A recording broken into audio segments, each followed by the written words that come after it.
Rakkaus peitä paljon syntiä. Rakkaat veljet ja sisaret Kristuksessa, tänään haluan puhua siitä, kuinka tärkeää on vahvistua uskossa, elää Jumalan tahdon mukaan ja pysyä rakkaudessa toisiamme kohtaan. Jumalan sana kertoo meille selkeästi kärsimyksen ja koettelemusten merkityksestä, mutta myös suuresta rakkaudesta, jolla meidän tulisi täyttyä.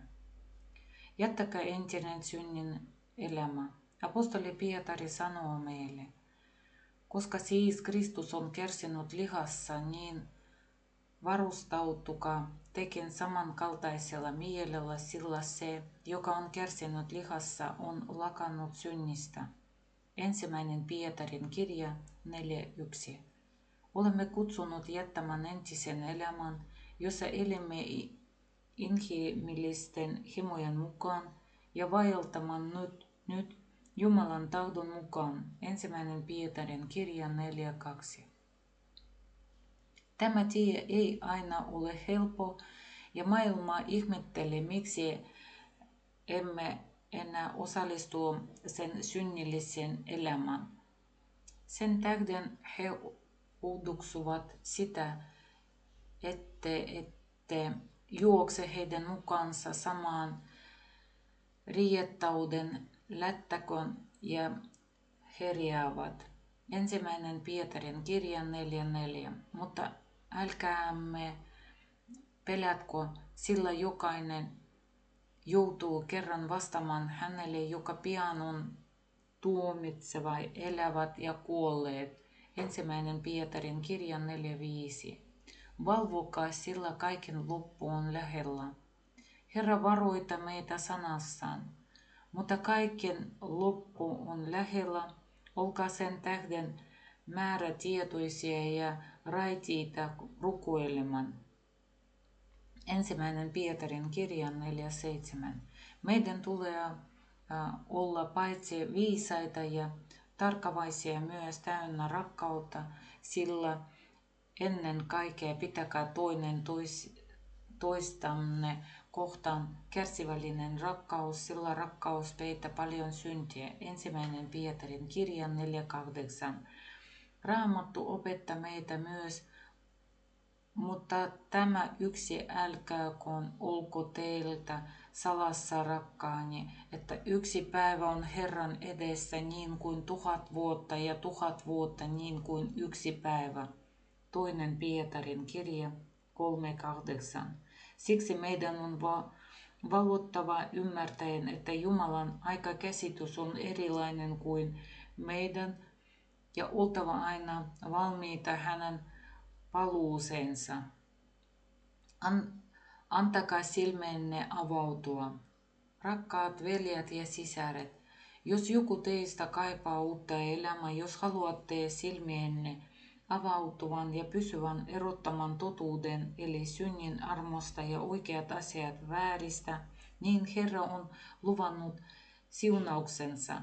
Ja osoitan laupeuteni tuhansiin sukupolviin niille, jotka rakastavat minua ja pitävät minun käskyni. 2. Mooseksen kirja 26. Mutta Raamattu myös varoittaa. Minä, Herra, sinun Jumalasi, olen kiivas Jumala, joka kostan isien pahat teot lapsille 3. ja 4. polven saakka. 2. Mooseksen kirja 25.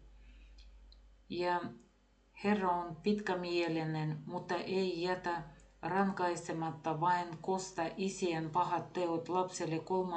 ja 4. polveen.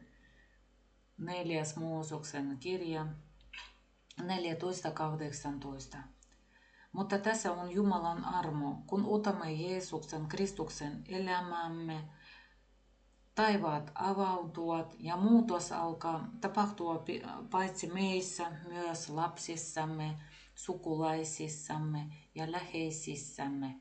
Sillä päivät ovat pahat, kuten Raamattu sanoo.